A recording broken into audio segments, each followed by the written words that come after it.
반갑습니다. 이범수 교수입니다. 오늘 이렇게 귀한 자리에서 제가 또 더없이 귀한 주제인 자살에 대한 부분을 가지고 같이 고민해보는 그러한 시간을 갖도록 하겠습니다. 오늘 나누실 우리 주제는 자살인식 개선활동 효과성 고찰입니다. 그리고 부제로서 죽음 교육을 콘텐츠로 활용하는 것, 그것을 가지고 부제로 어떻게 하면 자살인식 개선 활동을 보다 효과적으로 할 수 있을지에 대해서 같이 저의 고민을 같이 나눠보도록 하겠습니다. 들어가기 전에 저희 우리나라의 이 자살률이 아까 모두에서 우리나라 자살률이 조금 낮아졌다고 그렇게 해서 사람들에게 어떤 희망의 불빛을 이렇게 비춘 것, 그렇게 우리에게 인식되고 있습니다. 그렇지만 또 다른 한편으로는 지금 16년간 OECD의 자살률 1위로 계속 우리가 그러한 상태에서는 여전히 우리가 내려오지 못하고 있습니다. 한 0.5% 정도의 어떤 수치가 낮아졌다고 정말로 그것을 반가워하는 것은 앞으로도 그러한 내리막의 경향성을 우리가 가질 수 있지 않나라는 희망을 가지기 때문에 그 작은 퍼센테이지에 대해서 저희가 반색을 하는데, 실제로 과연 그것이 그러한 경향성을 우리에게 줄 것인지, 아니면 코로나로 인해서 대부분의 모든 영역들이 많이 이렇게 침체되고 또 슬로우다운해지기 때문에 그거로 인한 그러한 잠깐의 효과인지, 그러한 부분에 대해서 저희가 한번 또 고민을 또 해봐야 될 것 같습니다. 그래서 지금 저는 여전히 오늘 발제를 통해서 우리가 자살에 대한 인식, 죽음에 대한 인식을 어떻게 하느냐가 앞으로의 자살 예방의 그 방향성을 가장 중요한 변수로 작용할 수 있는 그러한 지점이 아닌가, 이렇게 저는 주장하고 싶습니다. 그러면 들어가는 말부터 제가 핵심되는 내용을 읽어가면서 말씀을 드리도록 하겠습니다. 자살은 내몰린 죽음이라는 사회적 책임론에 기조를 둔 인식이 늘고 있습니다. 몇 해 전까지만 해도 우리 사회에는 자살이 당사자의 개인적 결함이라는 인식이 팽배했었는데, 요즘 들어 그러한 인식의 변화가 서서히 일어나고 있는 듯합니다. 그러나 아직도 자살은 개인의 선택이므로 예방할 수 없다거나, 자살자는 현실의 고통을 극복하려는 의지나 노력이 부족한 실패자라고 보는 개인 책임론적 인식은 자살자를 이해하고 자살 예방하는데 걸림돌로 작용할 수 있습니다. 우리 사회에 남아있는 자살자에 대한 부정적 인식을 바꾸지 않는다면 2020년 자살 현황에서 드러나는 것처럼 OECD 1위의 자살률 탈피는 여전히 요원할 것입니다. 집단주의를 우선시하는 문화에서는 자기 통제, 부정적 감정 수용 능력을 그 구성원의 덕목으로 삼습니다. 그러한 풍조는 자칫 삶에서 일어나는 갈등과 실패를 개인의 책임으로 치부하고 부정적인 자기평가와 자기평가에 연결시킬 가능성을 키울 수 있습니다. 결국 개인 책임론은 정서불안과 우울을 야기하고 궁극적으로 자살 생각을 시작하게 하기 쉬운 그러한 것입니다. 게다가 생명을 궁극적인 가치로 숭앙하는 종교 문화에서 여전히 자살을 자신의 목숨을 죽이는 행위로 간주하고 그를 선택한 개인에게 책임을 추궁하는 경향이 혼재함은 우리를 아연하게 하고 있습니다. 에밀 듀르켐은 사회적 통합과 사회적 규제의 정도에 따라 이기적 자살, 사회적 혼란으로 인한 아미노적 자살, 이타적 자살로 분류하며 자살의 원인 중 하나를 사회적 문제에서 기인하는 것으로 보는 관점을 분명히 제시하였습니다. 그리고 다른 사회적 책임론에서도 삶과 죽음의 의지는 개인의 문제가 아닌 가족과 주변인들의 외부 압력에 의해 벌어진 삶의 갈등에서 오는 고통을 통제하기 위해 자살을 시도한다며 자살과 개인이 속한 사회와의 연관성을 강조하고 있습니다. 따라서 그동안의 의료 중심적 방식에 입각한 개인 책임 방식을 사회 책임 방식으로 전환하면서 우리 사회의 자살 인식의 모습부터 재점검해야 할 것입니다. 이러한 방식의 전환은 이제까지 유지해오던 이미 결정된 자살 사건을 역순으로 분석해가며 원인을 탐색하고 해결책을 강구하던 상향 방식, 업스트림 방식에서 벗어나는 것이라고 할 수 있습니다. 이는 인과율에 의거하여 자살이 시작되는 지점에 자살 예방 활동의 자원과 공력을 투여하는 방식을 의미합니다. 즉, 자살은 무망의 단계로 시작해 자살 생각, 자살 계획, 자살 시도, 자살의 실행에 도달하는 단계적인 과정을 밟아나가며 일어나므로 사회 구성원들에게 자살을 조장하는 배우로서 사회가 기여한 부분과 그 원인으로 인해 성립된 자살에 대한 인식을 분석해낸 후 그를 해체시킬 방법에 집중하는 하향 방식으로 접근해야 하는 것입니다. 따라서 필자는 이러한 관점을 바탕으로 한 자살에 대한 사회적 책임론에 입각한 새로운 차원의 대응 방안을 강구해 보자 합니다. 그래서 이 장에서 한국 사회의 자살과 대응 인식을 좀 더 이 주장에 부합되는 그러한 내용을 알아보도록 하겠습니다. 과거 우리 사회의 자살 원인에 대한 인식은 개인적인 차원의 문제로 여겼습니다. 따라서 극복하는 방안도 사회에 의존하지 말고 스스로 이겨내야 한다는 개인 책임론이 주류를 이루었습니다.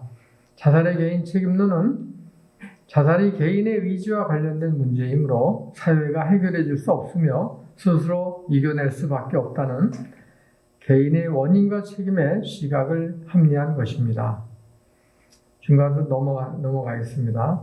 이와 같이 그동안 한국 사회의 가장 심각한 공중보건의 문제인 자살을 개인이 책임지고 의지로 이겨내야 함을 강조함으로써 사회 구성원들의 안녕을 위한 국가적 책임과 노력은 회피해도 좋은 그러한 구실을 제공하고 있었습니다. 이러한 경향은 자살 사건을 사회화하지 못하게 하고 은폐하는 풍조를 양산하게 하였습니다. 그러나 과거 자살 인식에 관한 연구에서 자살에 대해서 말해서는 안 된다는 의견에 대해 2005년 당시에는 58.1%가 동의했지만 2013년에는 46.1%로 비율이 약 12% 정도 감소되고 지금은 현재는 좀 더 많은 감소 경향이 보이고 있습니다. 이러한 현상은 한국 사회의 급격한 경제 변화와 무한한 물질 추구 경향 그리고 치열한 경쟁으로 야기된 생명경시 풍조와 자살 현상에 대해 그 심각성과 책임성을 우리 사회 구성원들도 서서히 자각하는 기미로 해석할 수 있습니다. 자살의 원인을 개인이 처한 사회 환경적 4가지 측면에서 구분하면 다음과 같습니다. 첫째는 급격한 산업화와 도시화의 부산물로 인한 것입니다. 둘째는 그로 인한 사회문화적 요소와의 관계로 인한 것입니다. 셋째는 경제적 요소로 인한 것입니다. 넷째는 사회 통합성과 연계된 것으로 볼 수 있습니다. 이와 같이 최근 들어 일어난 자살의 원인에 대한 발전적 인식으로 자살을 육체적, 정신적, 건강, 알코올 및 도박 중독 등의 개인적 요인과 가족관계, 경제적 문제 등의 가정환경 요인, 그리고 직업, 대인관계 등의 사회적 요인으로 다양하게 발생한다고 이해하게 되는 정도로 발전하고 있습니다. 자살의 원인은 좀 더 세밀하게 알아보면 2018년 경찰청에서 조사한 자살의 동기를 살펴보면 정신과적 질병 문제가 31.6%고 다음으로 경제 생활 문제가 25.7%, 육체적 질병 문제가 18.4%, 직장 문제가 7.9%, 남녀 문제, 사별 문제, 가정 문제, 학대 또는 폭력 문제 순으로 단순히 개인적인 원인이라 하면 정신과적 및 질병 문제뿐만이 아니라 사회적 등의 복합적인 원인에 기인하는 것으로 나타나고 있습니다. 청소년 자살도 자살 충동의 원인 등에 대해서 살펴본 연구에 의하면 가정 불화가 26%, 그리고 우울증으로 인한 문제 18.3%, 그 다음에 학업 성적 스트레스가 12.7%를 차지하고 있는 것을 알 수 있습니다. 이러한 것들도 다 사회적 문제에 기인하는 그러한 것들로 주류를 이루고 있음을 알 수 있습니다. 그리고 노인의 자살행동 관련 요인에 대해서도 우울, 만성질환, 사회적 지지의 부족, 경제적 문제와 낮은 자아 존중감 등이 노인의 자살에 영향을 미치는 것을 알 수 있습니다. 그래서 오코넬 등의 선행 연구로부터 도출된 모형을 통해 노인의 자살은 무망과 절망의 단계로부터 시작해 인생이 살 가치가 없다는 우울한 생각으로 발전된 후에 수동적인 죽음에 대한 바람의 단계를 거쳐 자살 생각, 자살 계획, 자살 시도, 자살 실행으로 단계적으로 발전한다고 이렇게 설명하고 있습니다. 3장의 자살자 인식 현황과 개선 방안에 대해서 간단하게 알아보도록 하겠습니다. 3장의 2절에 자살자 대응 현황과 향후 방향성에 대해서 말씀드리도록 하겠습니다. 최근 2, 3년 전까지만 해도 우리 사회에서는 자살을 개인적인 문제로 치부해왔지만 그러한 인식에 기조를 둔 자살 예방 대책이 별다른 효과를 보이지 못하자 그에 대한 회의론이 팽배해지기 시작했습니다. 그에 따라 중앙정부는 지방자치단체, 민간단체 간의 연계의 필요성을 인식하고 지역 단위의 실천적인 자살 대책을 추진하여 자살률을 대폭 감소시킨 일본 등의 사례를 반영한 사회 총체적인 자살 대응 방식으로 전환하기 시작을 했습니다.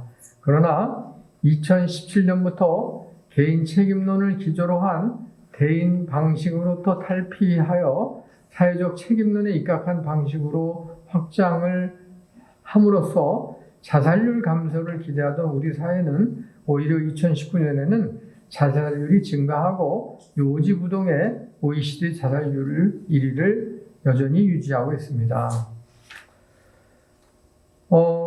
지금까지 제가 지금 읽어드린 제 발제문의 내용을 다시 한번 정리해서 말씀을 드리면 우리나라가 그동안에 개인적 책임론에서 사회적 책임론으로 전환한 지 한 3, 4년이 지났습니다.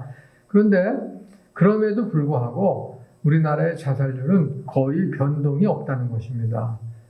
작년에 0.5% 잠깐 떨어진 것이 그게 큰 무슨 일이 무슨 큰 성과가 있는 것처럼 그렇게 여기는 그러한 분위기도 있지만 사실은 여전히 이 자살률에는 변동을 주지 못하고 있다는 것입니다. 그러니까 2017년부터 정부도 나름대로 사회적 책임론으로 그렇게 해서 지방자치단체가 지역 간의 연계 등을 계속 강조하면서 뭔가를 추진하고 있지만 여전히 그러한 대책들이 약발이 먹히지 않고 있다는 것이죠.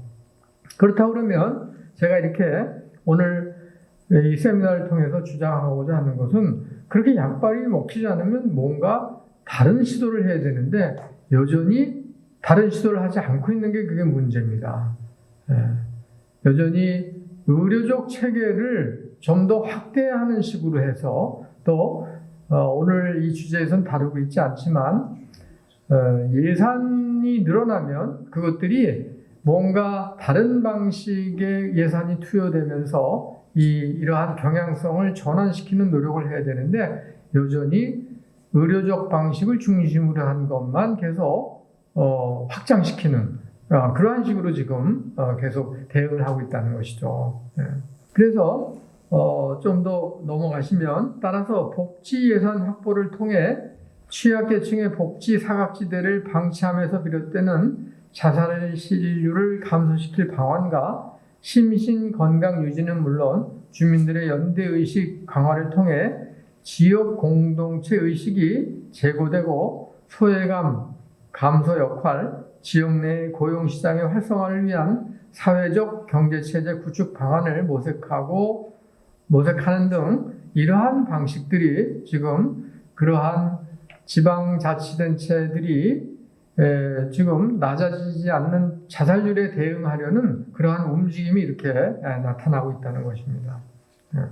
점차 개인 책임론의 사회 구성원으로부터 외부적인 영향으로 일어난 현실에서의 부정적인 결과, 아까 말씀드린 개인 책임론은 외부의 현실로부터 그러한 자살 위험자들이 받는 그러한 위험성, 영향들, 그리고 또 가족 간의 역기능의 무관심과 소외감, 주변과의 갈등으로 인한 스트레스, 욕구와 바람의 표출, 실업과 재정적인 어려움, 사회와의 단절, 소통의 부재, 불확실한 미래, 신체적, 경제적 문제, 상실 및 소외 등의 다양한 사회적 문제들로 고통받는 사람들이 그를 벗어날 출구 마련에 부심하다 일어나는 현상이다라고 이렇게 이제는 종합적으로 자살에 대한 평가, 재평가가 지금 계속 이루어지고 있습니다.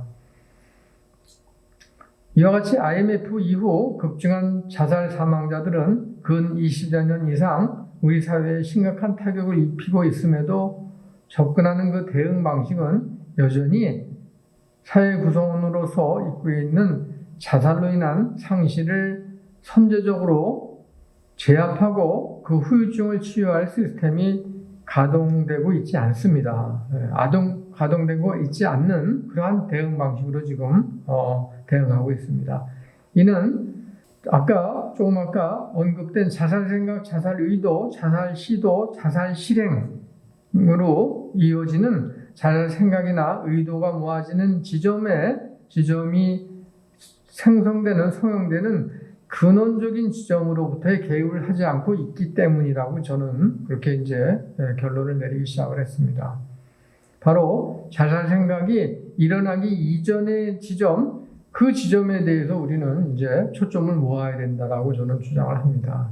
그러니까 자살 생각을 사람들이 스트레스를 받으면 그게 견디다 못하면 이제 자살 생각으로 이제 모아지기 시작을 하고, 그 다음에 자살 생각이 모아지면 힘을 받아서 이제 그걸 자살 의도를 갖추기 시작을 하고, 다음에 또 자살 의도가 더 심해지면 그 다음에 자살 시도를 하고, 그 다음에 결국에는 자살 실행을 해서 자살로 이제 생을 마감하게 되는 그러한 단계를 밟기 때문에, 그렇다고 그러면 지금 이러한 의료적 시스템이 의료적 시스템은 주로 우울증 치료라든가 또 자살 시도자들, 자살 유가족들 이런 사람들 위주로 해서 다루기 때문에 그것이 지금 자살 시도가 이루어진 이후에 끝에 부분에 대해서, 그러니까 인과로 치면 과에 대한 부분에 지금 집중되어 있기 때문에 그래서 우리는 이제부터는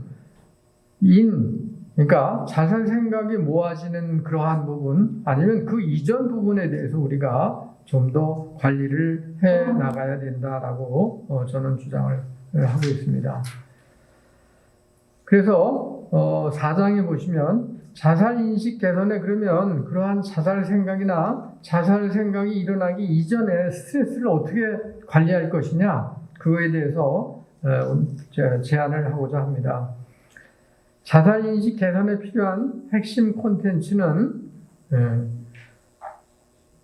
어떠한 것으로 어떻게 그러한 자살 생각을 약화시키고 또 효과적으로 분해시킬 수 있는지 그거에 대해서 최근 연구에서도 스트레스를 두 요인으로 나누어서 자살 사고와 관계를 맺는 것을 지금 연구하고 있습니다. 그래서 스트레스와 자살 사고의 관계에 대한 초기의 연구들은 중대한 생활 사건에 주목하였지만 점차 스트레스와 자살 사고의 관계에 있어서 일상적인 생활 사건 스트레스가 중요한 역할을 한다라고 지금 연구 결과가 나오고 있습니다.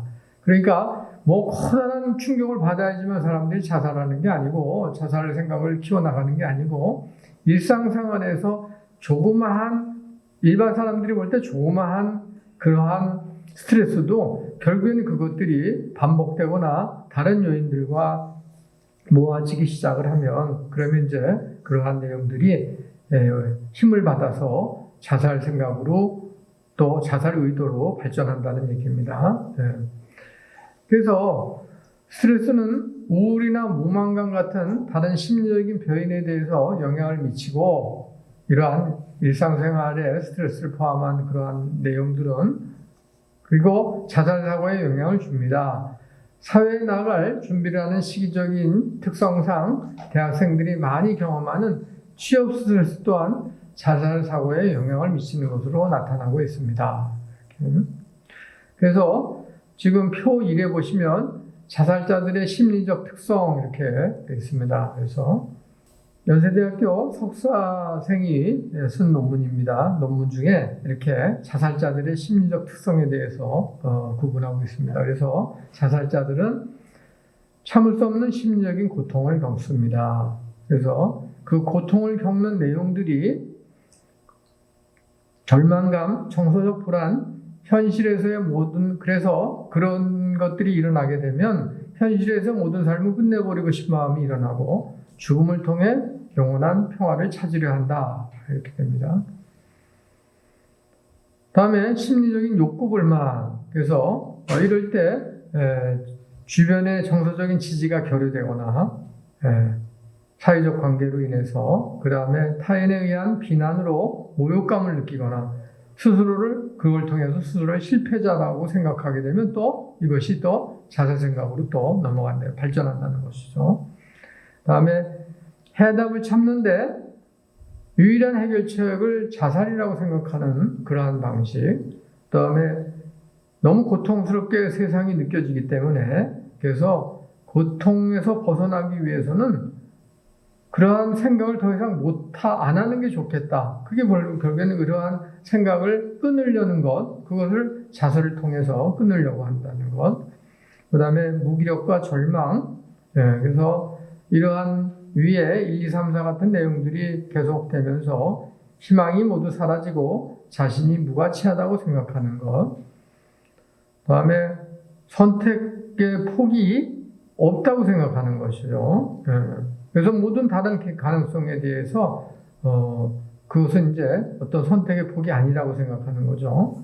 그 다음에 양가 감정, 죽고 싶은 마음과 살고 싶은 마음, 자살의 의도 표출. 그래서 다른 사람에게 계속 자살의 의도를 이렇게 표현을 했는데도 근데 다른 사람들이 알아주지 않을 경우에 그렇게 자살을 시도하죠. 제가 이렇게 표에서 빨간 글씨, 파란 글씨를 이렇게 제가 표시한 이유는 아까 제가 말씀드린 대로 자살 생각으로 모아지기, 지금 제가 이렇게 표현한 이러한 부분들이 바로 스트레스를 받아서 그게 자살 생각으로 발전하는 단계입니다. 이게. 그러면 우리가 애초에 이 단계에서부터 우리 사회 구성원들을 이 단계에서부터 관리를 한다고 그러면 결과적으로 나중에 인과율에 의해서 나중에 자살 시도를 하거나 자살을 실행하는 쪽에서 그러한 확률이 많이 줄어들겠죠. 그런데 지금 여러분들 자살에 대해서 많이 활동하시고 연구하시는 분도 아시겠지만 그것을 뭐냐 하면 보호요인, 보호요인 뭐 이렇게 해가지고 우리가 그냥 간단히 설명하고 그냥 넘어가는 경우들이 많습니다.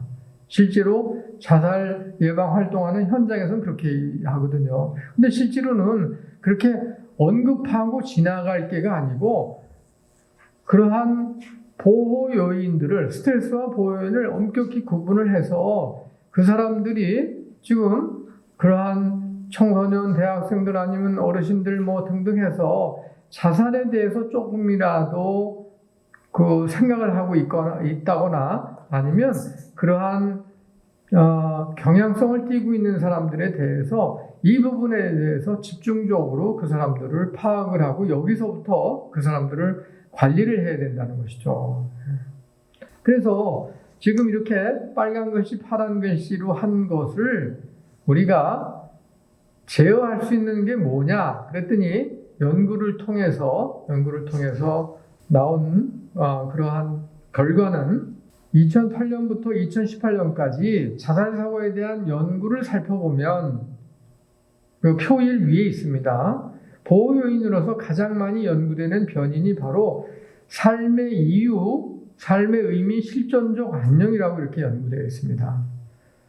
그러니까 이렇게 자살 생각이 모아질 때에 그것을 이렇게 퇴치시킬 수 있는 그러한 그 도구가 뭐냐면 삶의 이유와 삶의 의미와 실존적 안녕을 그때에 집중적으로 그 대상들에게 아니면 사회 구성원들에게 이것을 계속 강화시키는 게 중요하다라고 그렇게 저는 짓고 있는 겁니다. 그래서 왜 그러면 삶의 이유, 삶의 의미, 실존적 안녕이 그러한 기능을 하느냐, 그러한 도구로 쓰일 수 있느냐를 제가 삶의 의미, 삶의 이유, 그 다음에 또 실존적 안녕이라는 이것을 전문적으로 연구했던 장윤진이라는 그러한 연구자가 한 내용을 제가 여기다가 그대로 옮겨놨습니다. 그래서 이 내용을 자세히 읽어보시면 이러한 내용들을 그러한 그 경향성을 가지는 사람들에게 주입시켜서 알리게 하고 깨닫게 하면 그러한 자살 생각에 대치를 하면서 상쇄시킬 수 있지 않을까 이런 생각을 합니다.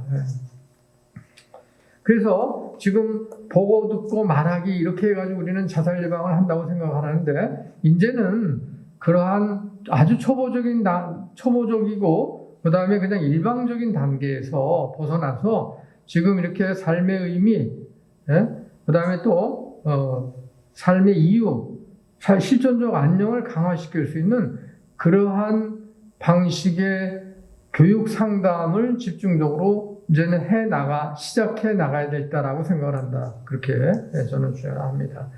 그래서 이렇게 삶의 의미, 삶의 이유, 실존적 안녕이라는 이러한 내용들을 품고 있는 지금 우리나라 사회에서 벌써 품고 있고 이것을 실행하고 있는 그러한 영역이 뭐냐면 죽음교육이나 웰다잉 교육이 지금 이걸 하고 있습니다. 그러니까 죽음교육과 웰다잉 교육은 그것을 통해서 삶의 의미와 또 삶의 이유, 그 다음에 실존적인 자신의 자각과 안녕에 대해서 궁극적으로 그걸 추구하는 게 바로 지금 현대의 죽음교육입니다. 근데 우리나라는 지금 공교육이나 이런 데에서 죽음 교육을 지금 못하고 있습니다. 특히 중고등학생이나 대학생들에게 외국에서는 뭐 유럽, 미국, 일본에서는 다 이렇게 필수적으로 죽음 교육을 하고 있는데 우리나라에서는 지금 전혀 손을 못 대고 있습니다. 워낙 그 학부형들의 반대가 심해서 교육부에서 아예 엄두를 교육부나 이런 데서 엄두를 잘 못 내고 있습니다. 그래서 죽음자도 못 쓰게 하거든요.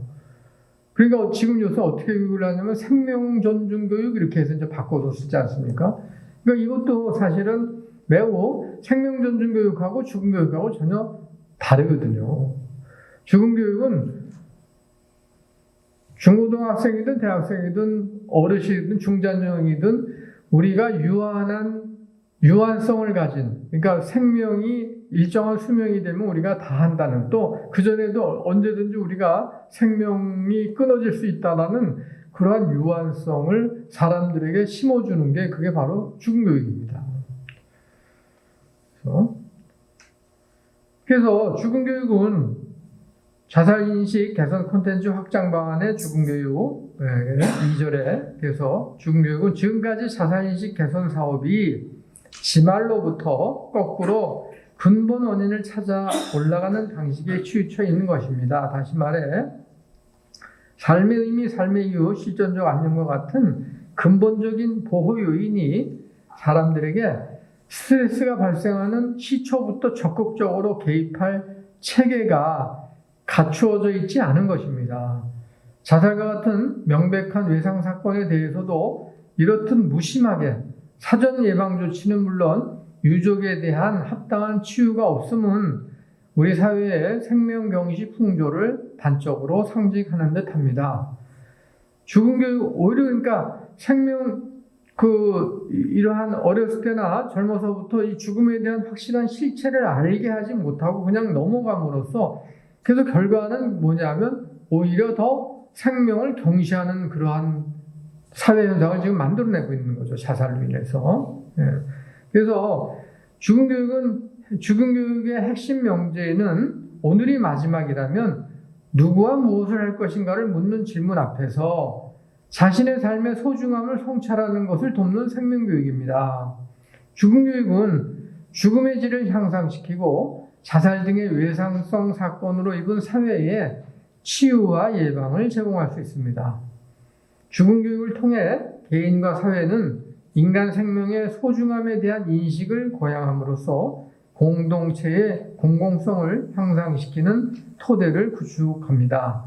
죽음에 관한 성찰은 사회와 구성원들로 하여금 편협한 시각을 넘어서 공동체 의식을 고양하는, 즉 자신의 이해를 넘어 타인을 배려하는 사회 분위기를 조성하는 역할을 합니다. 이처럼 죽음을 배우고 교육하는 궁극적인 의의는 사랑과 관심 그리고 공동체적 공감과 상호협력과 치유에 대한 이해를 고양하는 것입니다. 그래서 죽음교육의 이 고려대학교에서 죽음교육을 실제로 학생들에게 교양 과목을 연 내용들이 표 2에 나와 있습니다. 그래서 교과 과정을 보시면 임종과 죽음, 서양에서의 삶과 죽음의 관점, 동양에서의 삶과 죽음의 관점, 그 다음에 영화에 나타난 삶과 죽음의 이야기, 삶과 죽음의 이야기, 그 다음에 준비된 죽음과 준비되지 않은 죽음의 차이는 무엇인가, 이런 것들도 전형적으로 자살을 우리가 설명할 수가 있죠.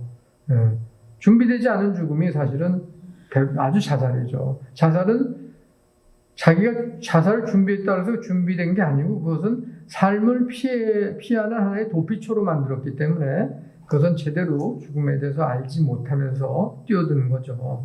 그리고 사회적 죽음, 함께 나누는 삶과 죽음. 그래서 이렇게 대부분의 내용들이 15강에 보시면 우리가 죽음과 함께 산다는 것은, 그래서 죽음을 받아들이면서 죽음에 밀려서 우리가 죽음을 선택하는 게 아니고 죽음을 미리 이렇게 배움으로써 오히려 죽음을 극복하는, 죽음을 우리 삶에 유용하게 활용할 수 있는 그러한 하나의 도구가 바로 죽음교육입니다. 마지막 바로 전 페이지입니다. 죽음교육과 자살 극복 방안이 있습니다. 그래서 청소년은 끊임없이 스스로를 위협하는 불안과 공포와 좌절을 안고 살아갑니다. 청소년은 이러한 불안을 극복하는 삶의 토대로서 희망의 삶 가운데서 비로소 불안을 극복할 수 있습니다.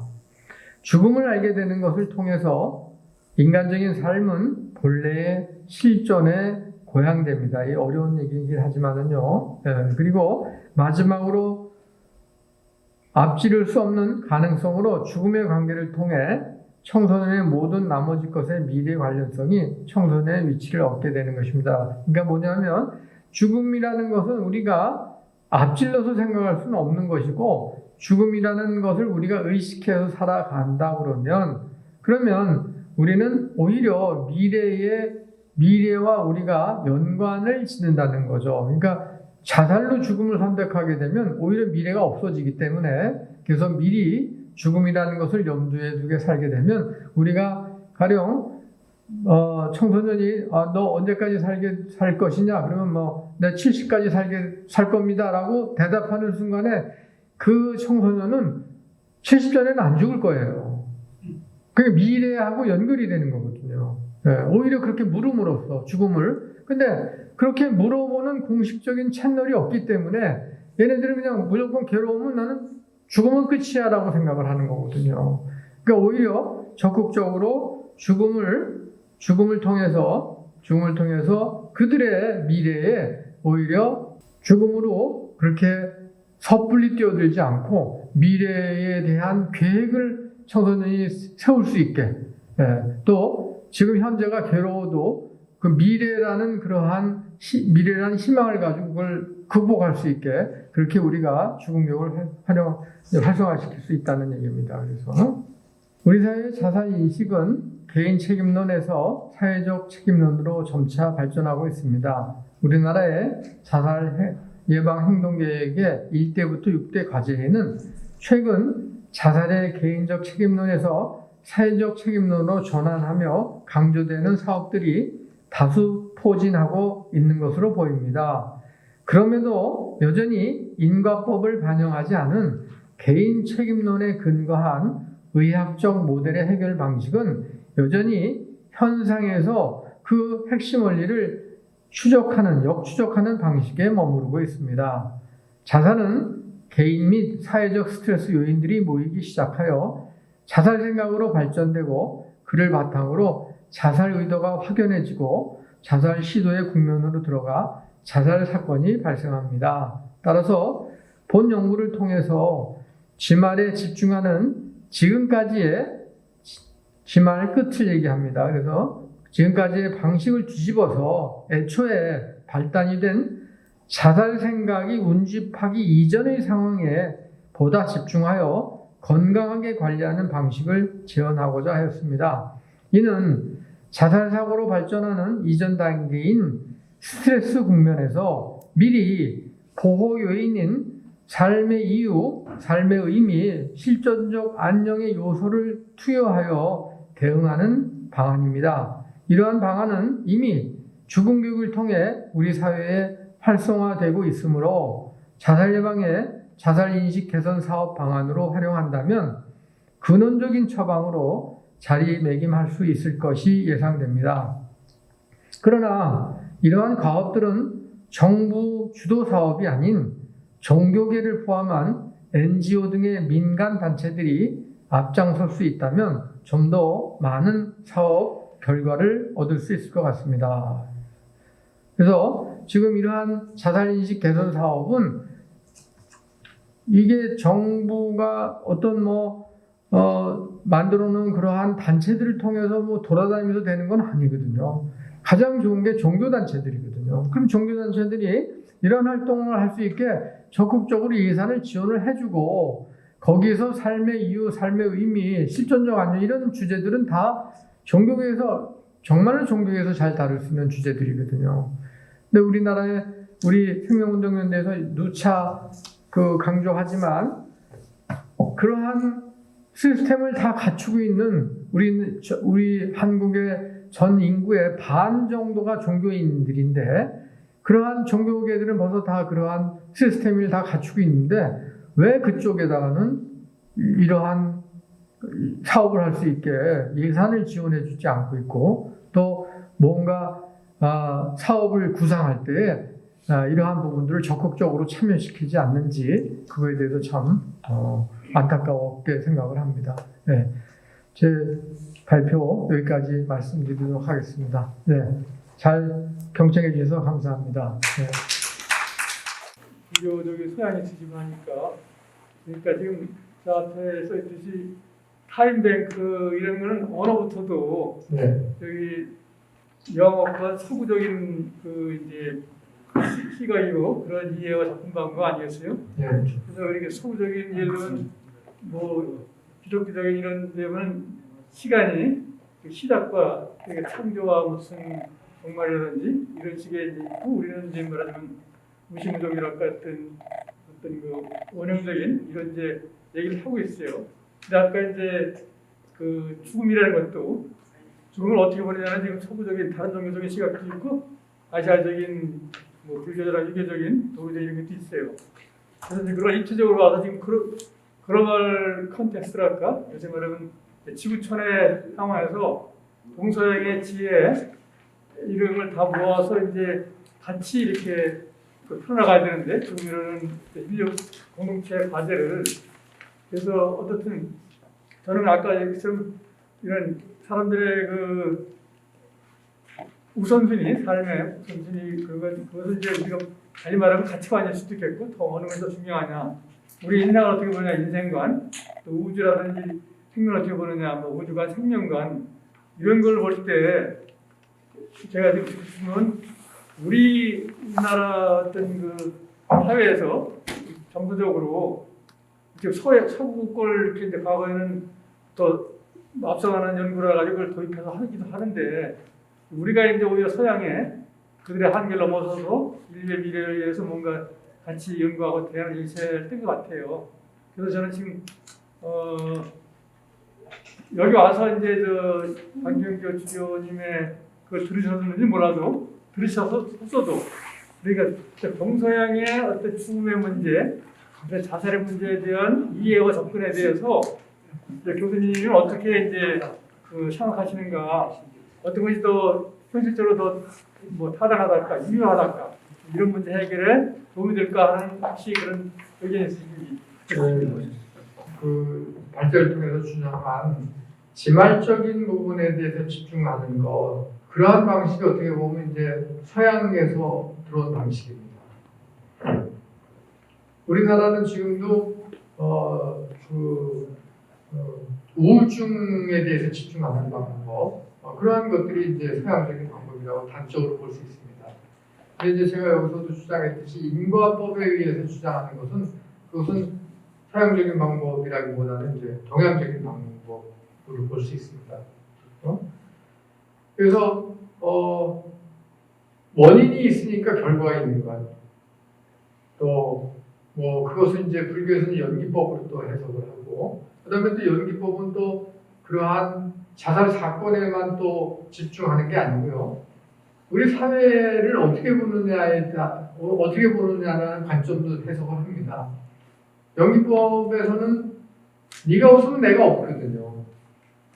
근데 지금 서양의 우리나라가 지금 이렇게 극심한 경쟁 사회에 들어간 것은 결국에는 자본주의에 우리가 이제 완전히 빠져들어서 그런 거거든요. 그래서 끊임없이 자본에 탐착하는 그러한 자본주의가 지금 우리를 휘어잡고 있기 때문에 그래서 거기서 벗어나지 못하기 때문에 그런 건데 그러면 그러한 끊임없이 자본을 탐착하는 그러한 것이 우리에게 행복을 주지 못한다는 것을 그러한 것을 추구하는 사람들은 결국에 이제 깨닫지 못하다가 결국은 이러한 지금 혼란한 상황들이 지금 벌어지고 있지 않습니까? 지금 이제 코로나도 이제 마찬가지죠. 그래서 우리 자본이 우리 환경을 또 끝없이 또 착취해가지고 그렇게 해가지고 결국에는 이제 이 코로나까지 이렇게 일어났다라는 게 이제 지배적인 그러한 지지를 받고 있지 않습니까? 그러니까 결국에는 지금 동량적인 그러한 사고가 결국에는 이 자살에도 이제 적용이 돼야 되는 거고, 동양적인 그러한 방식이 자살을 해결할 수 있는 그러한 그 중요한 이제 고리가 된다고 생각을 합니다. 그러니까 우선은 지금 코로나가 얼마나 욕을 먹고 있지 않습니까? 근데 사실은 코로나에 대해서 우리가 한편으로 고마워해야 될 게 뭐냐면, 코로나로 인해서 뭐 어떤 현상이 벌어지고 있냐면, 코로나가 우리 그 격렬한 그러한 경기를 중지시킨 게 심판이 이제 휘슬 부는 거지 않습니까? 타임아웃 한 거거든요. 그러니까 지금 코로나로 인해서 전 세계가 지금 타임아웃 해가지고 쉬고 있거든요. 그럼 쉬면은 그동안에 무슨 일이 벌어졌는지 보고 있는 거예요. 네. 그러니까 그것도 뭐냐면, 사양 자본주의에서는 자연은 무한대로 그 착취해가지고 거기서 뭔가를 그러니까 재화를 거기서 만들어내서 그걸 또 팔고, 또 그걸 통해서 거대 자본이 모이면 또 그걸 투자해가지고 아마존 밀림을 없애고 거기다가 뭐 옥수수만 만들어서 동물 사료를 만들고 해서 그러한 방식으로 우리를 갖다가 이제 착취하는 게 결국에는 우리 이제 코 밑에까지 이제 온 거 아닙니까? 그러니까 거기에 지금 그러한 자본주의도 엄청 끊임없는 이제 경쟁 사회를 이제 벌이고 있는 거고, 지금 우리 사회는 이제 그거의 일부분이 돼 있기 때문에 이제 이러한 자본이 일어나고 있기 때문에, 그래서 타임아웃 부른 거, 그러니까 코로나가 우리에게 주는 그러한 교훈이 뭔지, 또 우리가 그러면 우리 주변의 나무와 우리 공기와 새와 우리가 어떻게 같이 살아나갈 수 있는지, 그 다음에 우리 이웃과 어떻게 살아나갈 수 있을지, 우리가 열심히 탐척해가지고 내 10년 된 그랜저를 갖다가 뭐 배수를 바꿀지 이런 연구를 하지 말고 좀 그냥 더 타고 다니면서 그러면서 이제 우리 주변을 돌아보는 그러니까 우리 주변에 있으면서 내가 있는 그런 쪽으로 이제 가야 되지 않을까 생각합니다.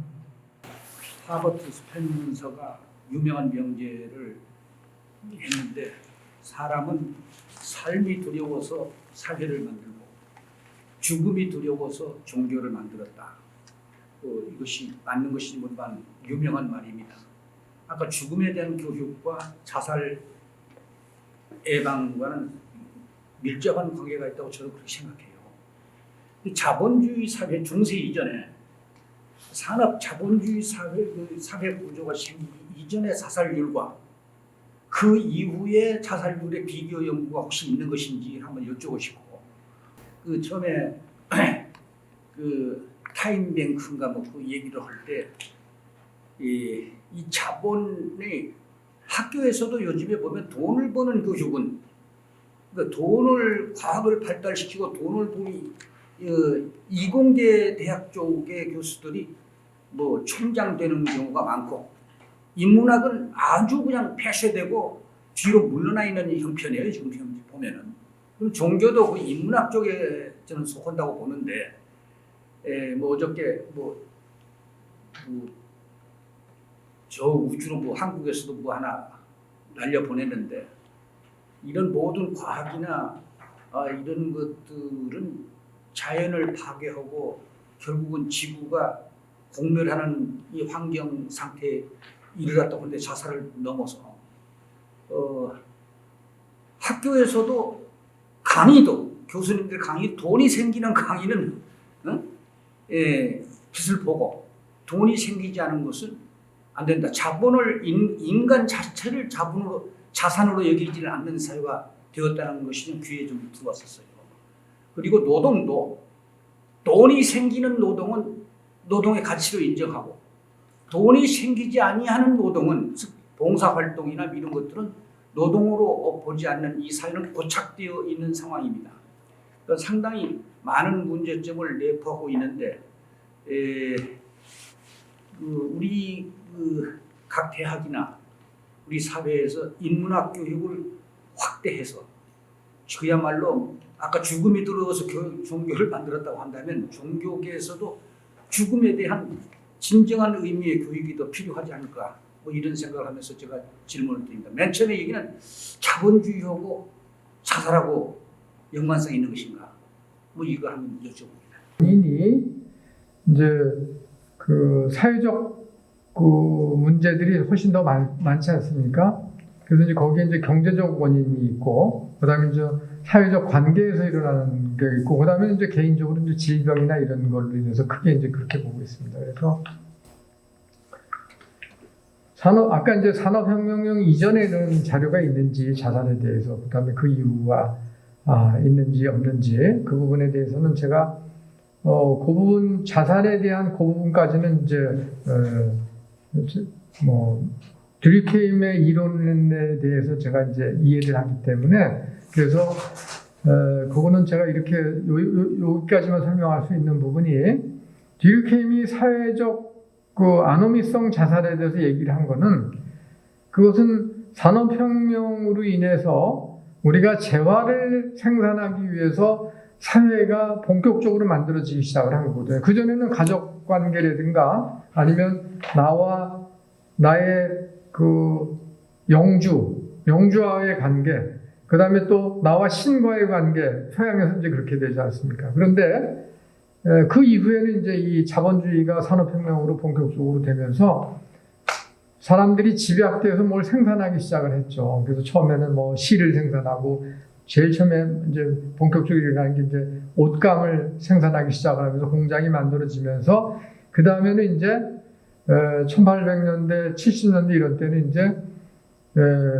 정신병자도 이제 그때 본격적으로 생기면서 그때의 사회복지도 그때부터 시작이 된 겁니다. 1870년대부터 이렇게 같이.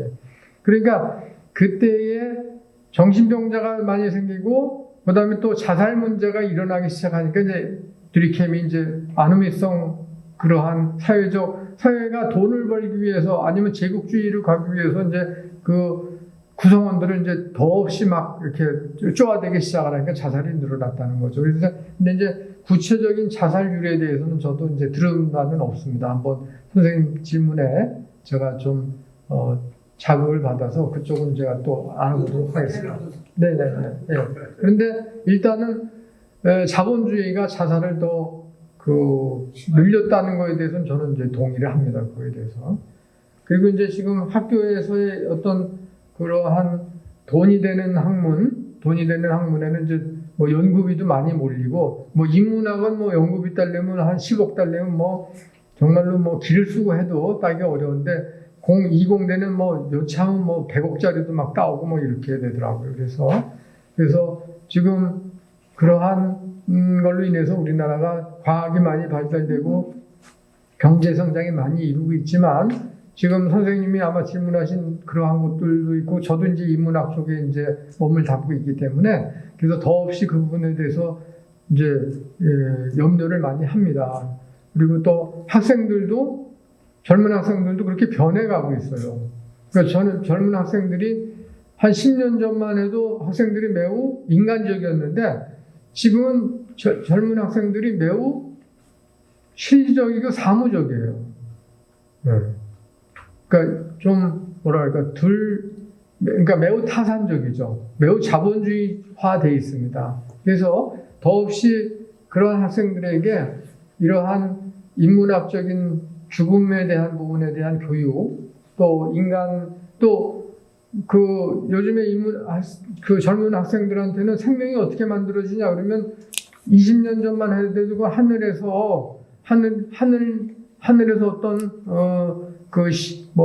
뭔가 받아서 이렇게 생명이 태어난다 이렇게 생각을 했는데 요즘은 DNA로 학생들이 설명하고 그러지 않습니까? 그러니까 벌써 이제 아주 달라져 있는 거죠. 그래서 그러한 그러니까 더더욱이 그러니까 인간의 존엄성이라든가 이런 거에 대해서 매우 기계적으로 해석하고 또 사람과 남녀가 만나서 연애를 한 거를 요즘은 뭐 케미가 뭐 맞는다고 그러니까 화학적으로 또 그걸 또 표현하고 이러기 때문에 그래서 그러한 전반적인 요소들이 지금 더더욱이 생명에 대한 외경을 줄이고 이러한 자살을 특히 우리나라 같은 경우에 상당히 이제 그 전통 문화도 많이 이제 쇠퇴해 있기 때문에 그래서 그게 위험하게 만드는 게 아닌가. 그래서 제가 그것을 대체할 수 있는 그런 교육이 뭐냐.